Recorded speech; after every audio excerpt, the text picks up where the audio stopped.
Hello students, मेरा नाम doctor Gajendra पुरोहित और आज मैं आपके सामने वेक्टर कैलकुलस का रिवीजन कराने वाला हूं। और सुनिए, बहुत ही important for GIC students and RPSC second grade student.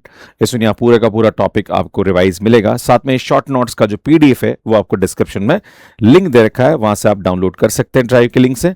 इससे पहले एक छोटा सा अनुरोध है कि प्लीज चैनल सब्सक्राइब जरूर करिए। बहुत ही अच्छा कंटेंट हम आपके लिए अपलोड करते हैं। इसमें बात करेंगे यहाँ पे कंटेंट की, क्या क्या मैं आपको इसके अंदर देने वाला हूँ। सो वेक्टर कैलकुलस की बेसिक रिजल्ट्स है, ग्रेडियंट है, डाइवर्जेंट है, लाप्लासियन ऑपरेटर है, कर्ल ऑफ वेक्टर है, देन उसके बाद वेक्टर कैलकुलस आइडेंटिटीज है, लाइन इंटीग्रल है, सरफेस इंटीग्रल है, वॉल्यूम इंटीग्रल है, Gauss divergence theorem, Stokes theorem है, ग्रीन थ्योरम एंड फार्मूला यहाँ पे आपको मिल जाएंगे। सुन बात करें सबसे पहले यहाँ पे, तो direction and magnitude are constant. तो हमारे पास del F by del t जो होता है वो हमारे पास जीरो होता है। अगर मैग्नीट्यूड कांस्टेंट है तो f dot del F by del t की वैल्यू जो होती है, डॉट प्रोडक्ट जो होता है वो जीरो होता है। अगर डायरेक्शन कांस्टेंट है तो उस वाले केस में क्रॉस प्रोडक्ट जो होता है वो इसका जीरो होता है। अगर वेलोसिटी वेक्टर की बात करी जाए तो इस प्रकार से निकालते हैं एंड इसका मैग्नीट्यूड ऐसे होता है। इसी प्रकार से एक्सेलरेशन जो होता है वो इस प्रकार से निकालते हैं। मैग्नीट्यूड निकालना है तो उसका मॉडुलस ले लीजिए। डेरिवेटिव ऑफ द मैग्नीट्यूड इस प्रकार से भी निकालते हैं। Unit vector with respect to the tangent vector, तो इसका फार्मूला ये होता है, that is d r by d t divided by mod of d r by d t होता है यहाँ पे। And projection of a on b, कभी कभी इस पे बेस्ड भी क्वेश्चन आ जाता है, तो a dot b is equal to a dot b upon mod b हो जाएगा। अगर ए का बी पे प्रोजेक्शन निकालना और बी का एक पे निकालना तो इसका उल्टा हो जाएगा। क्लियर है? इसमें बात करेंगे यहाँ पे आगे ग्रेडियंट के बारे में। तो किसी भी फंक्शन का ग्रेडियंट आपको निकालना है तो उसका मतलब क्या होता है ये समझ लीजिए आप, है ना। अगर आपको एफ का ग्रेडियंट निकालना है तो इसको लिखते हैं डेल एफ, है ना। इसको लिखते हैं ग्रेडियंट ऑफ एफ, है ना। और इसका मतलब होता है सुन i del by del x plus j del by del y plus k del by del z. और ये जो एफ होता है ये स्केलर होता है, ये अंदर की तरफ मल्टीप्लाई हो जाता है ना। तो यार ये हमारे पास यहाँ पे क्या होता है, ग्रेडियंट होता है और ये हमेशा एक वेक्टर क्वांटिटी के रूप में निकल के आती है। सुन, अगर हमारे पास दो फंक्शन का ग्रेडियंट निकालना तो यू इंटू वी वाला फार्मूला लगा दीजिए, उससे निकल जाएगा, राइट। अगर हम बात करें सुन यहाँ पे कोई भी फंक्शन का ग्रेडियंट अगर हमारे पास यहाँ पे जीरो है तो फंक्शन क्या होगा सुन, कांस्टेंट होगा। तो फंक्शन कांस्टेंट है, उसका ग्रेडियंट की वैल्यू हमेशा क्या होती है सुन, जीरो होती है। कभी कभी डायरेक्शनल डेरिवेटिव निकालने के लिए पूछ लिया जाता है, तो डायरेक्शनल डेरिवेटिव का फार्मूला क्या होता है, ग्रेडियंट ऑफ एफ, और जिस डायरेक्शन में निकालना उसका यूनिट वेक्टर यहाँ पे कर दीजिए। उस पर बेस्ड एग्जाम में क्वेश्चन बनते हैं, है ना। सुन यहाँ पे ग्रेडियंट ऑफ आर का फार्मूला जो वैल्यू होती है वो ये होती है, प्लस यहाँ पे हमारे पास equation of the tangent plane जो होती है वो हमारे पास इस प्रकार से भी निकालते हैं with the help of gradient. Equation of the normal line जो होता है वो हमारे पास इस प्रकार से होता है, डॉट प्रोडक्ट जो होगा वो टेंजेंट और क्रॉस प्रोडक्ट जो होगा वो हमारे पास लाइन की इक्वेशन हो जाएगी, है ना। सुन यहाँ पे अगर हमारे पास F1 और F2 दो सरफेस दे रखे हैं तो इक्वेशन ऑफ टेंजेंट लाइन जो होती है वो ये होती है, इक्वेशन ऑफ नॉर्मल लाइन ये होती है, और अगर हमें दो सरफेस के बीच में एंगल निकालना तो उसका फार्मूला यहाँ पे ये होता है। क्लियर? तो यार ये आपको ध्यान देने की आवश्यकता, और इसी को मैंने यहाँ पे अच्छे तरीके से समझा रखा है। बात करते हैं सुन डाइवर्जेंस के बारे में। तो डाइवर्जेंस का मतलब क्या होता है सुन, यहाँ पे अगर वेक्टर क्वांटिटी है तो ये डेल डॉट एफ होता है, इसको निकालते हैं i del by del x, j del by del y and k del by del z. और मान लीजिए हमारे पास ये दे रखा है, इस सुन F1i plus F2j plus F3k dot आ जाएगा, है ना।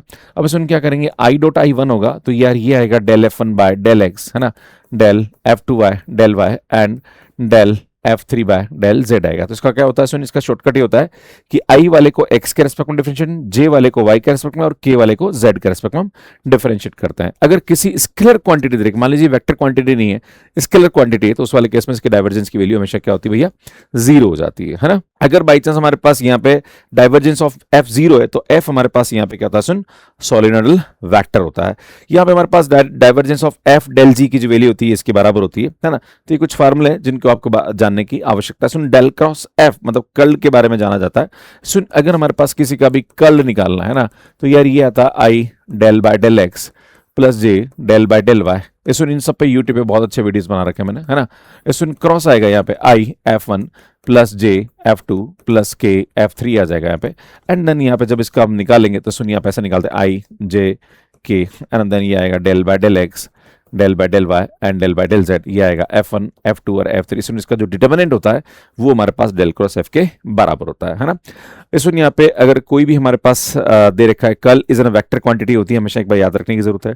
इस अगर ए कांस्टेंट है उसका कर्ल हमेशा जीरो होगा। इस डेल क्रॉस एफ अगर जीरो मतलब किसी का कर्ल जीरो है तो एफ इररोटेशनल यहाँ पे कहलाता है। सुन F curl of F r vector की जो वैल्यू होती है वो हमेशा क्या होती है, जीरो होती है। बाकी कुछ और भी हमारे पास यहाँ पे आइडेंटिटीज है जिन्हें आपको याद रखने की आवश्यकता है। सुन यहाँ पे डाइवर्जेंट ऑफ कर्ल जो होता है वो हमेशा जीरो होता है ना। कर्ल का डाइवर्जेंट हमेशा जीरो होता है ना। सुन ग्रेडियंट का जो कर्ल होता है वो भी हमेशा क्या होता है, जीरो होता है ना।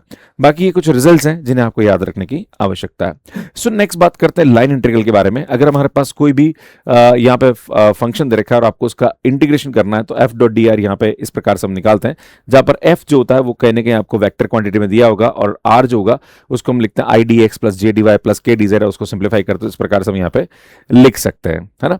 सुन अगर हमारे पास सरफेस इंटीग्रल की बात करी जाए तो एफ डॉट डी होता है, यहाँ पे डबल इंटीग्रेशन का कंसेप्ट यूज किया जाता है और ये हमेशा यहाँ पे नॉर्मल वेक्टर का कंसेप्ट भी निकल के आता है। इसमें मैं आप सभी को बताना चाहता हूं कि अभी अगर आप सेकंड ग्रेड एग्जाम की तैयारी कर रहे हैं तो आपको हर टॉपिक के हम शॉर्ट नोट्स प्रोवाइड कर रहे हैं, साथ में आपको 25 प्लस क्वेश्चंस हम दे रहे हैं जो कि आपको व्हाट्सएप ग्रुप में दिए जाते हैं। आप इस वीडियो के डिस्क्रिप्शन में गूगल फॉर्म का मतलब आपको लिंक दे रखा है, भर दीजिए, आपको हमारी टीम व्हाट्सएप ग्रुप में ऐड कर देगी, जहां पर आप ग्रुप में हम आपको नोट्स एंड क्वेश्चंस प्रोवाइड कर देंगे और इसके सॉल्यूशन आपको इस यूट्यूब चैनल के लाइव सेक्शन में मिल रहे हैं। आपने अगर तक वो नहीं देखें तो आप जाके देख लीजिए, आपके लिए बहुत ही हेल्पफुल होगा। सुन वॉल्यूम इंटीग्रल का मतलब होता है ट्रिपल इंटीग्रेशन का कंसेप्ट होता है यहाँ पे। अब इसमें क्या होता है, कभी कभी ट्रिपल इंटीग्रेशन निकालने में दिक्कत आती है, सरफेस इंटीग्रल निकालने में दिक्कत आती है, तो उस वाले केस में हम जैसे अगर बात करी जाए सरफेस इंटीग्रल को वॉल्यूम इंटीग्रल में कन्वर्ट करके सॉल्व करना हो तो उसके लिए गॉस डाइवर्जेंस थ्योरम यूज होती है और वो क्या होती है, double integration of F dot n d s जो होता है वो triple integration of divergent of f d v के बराबर होता है। इसको चार अलग अलग तरीके से रिप्रेजेंट किया जा सकता है। सुन बात करते हैं स्टोक थ्योरम। स्टोक थ्योरम जो होती है वो लाइन इंटीग्रल को सरफेस इंटीग्रल में कन्वर्ट करती है ना। तो हमारे पास यहाँ पे क्या होता है, एफ डॉट डी आर जो होता है वो del cross F dot n d s या curl of F dot n d s के बराबर होता है। ग्रीन थ्योरम क्या होती है, लाइन इंटीग्रल को सरफेस इंटीग्रल में कन्वर्ट करती है। दोनों ही एक तरीके से एक ही काम करते हैं, बस यहाँ पे हम कर्ल के थ्रू निकालते हैं, यहाँ पे हम दूसरे कंसेप्ट के थ्रू निकालते हैं ना। P d x plus q d y और यहाँ पे del Q by del x minus del P by del y d x d y. अगर हमारे पास यहाँ पे पी और क्यू अगर होमोजीनियस डिफरेंशियल इक्वेशन टाइप के हैं तो उस वाले केस में इसकी वैल्यू जो होती है वो क्या हो जाती है, जीरो हो जाती है, क्योंकि उस वाले केस में del P by del y और del Q by del x बराबर हो जाती है, जीरो हो जाता है। क्लियर? इसको और भी अलग तरीके से यहाँ पे इस प्रकार से भी लिखा जा सकता है। तो सुनिए पूरा का पूरा शॉर्ट नोट्स रिवीजन था। आपको अच्छा लग रहा है तो चैनल सब्सक्राइब जरूर करिए और कंटेंट हमारा काफी अच्छा है। हम लोग डेली आपके लिए शॉर्ट नोट्स यहाँ पे प्रोवाइड कर रहे हैं, इनके सॉफ्ट कॉपी भी आपको हमारी तरफ से मिल जाएगी, उसका भी ड्राइव लिंक आपको डिस्क्रिप्शन में दे दिया है, वहां से इसको डाउनलोड कर लीजिए, आपके शॉर्ट नोट्स के लिए बहुत ही हेल्पफुल है। बाकी स्टूडेंट मैं बाकी जो भी टॉपिक्स हैं उनके लाइव क्लासेस में लेने वाला हूँ और इस यूट्यूब चैनल के लाइव सेक्शन में चले जाइए। अभी मैंने ग्रुप थ्योरी पढ़ा दिया, रियल पढ़ा दिया, कॉम्प्लेक्स पढ़ा दिया, डिफरेंशियल इक्वेशन आज मैं लेने वाला हूँ, उसके बाद वेक्टर कैलकुलस और आगे के टॉपिक भी वन बाय वन यहाँ पे चलते रहेंगे। तो ये प्लानर है एंड स्टूडेंट बाकी अगर आप टेस्ट सीरीज लेना चाह रहे हैं तो 599 में आपको हमारी आरपीएससी सेकंड ग्रेड की टेस्ट सीरीज मिल जाएगी। एंड स्टूडेंट ये हमारे कोर्सेज है जिन्हें आप बाय कर सकते हैं first grade, second grade and TGD PGD के लिए। And student UP TGD PGD के लिए कोर्सेज भी आप हमारे देख सकते हैं जो कि मैथ्स कैरेप पे अवेलेबल है। एंड बाकी हम लोग सीएसआर नेट आईआईटी जेएम भी पढ़ाते हैं एंड ये हमारे यूट्यूब चैनल सुनिए हमारा मैथ्स कैरेप है जो कि एंड्रॉइड पे अवेलेबल है। कैसे आप मैथ्स कैरेप पे कोर्स ले सकते हैं इसका वीडियो आप यहाँ पे जाके देख सकते हैं। बाकी हमारी जो अभी आरपीएससी के लिए सेकंड ग्रेड के लिए मैं वीडियोस अपलोड कर रहा हूँ प्लस शॉर्ट नोट्स की जो सीरीज है उनकी प्लेलिस्ट का लिंक आपको यहाँ मिल जाएगा, यहाँ जाकर चैनल को सब्सक्राइब कर सकते हैं। धन्यवाद।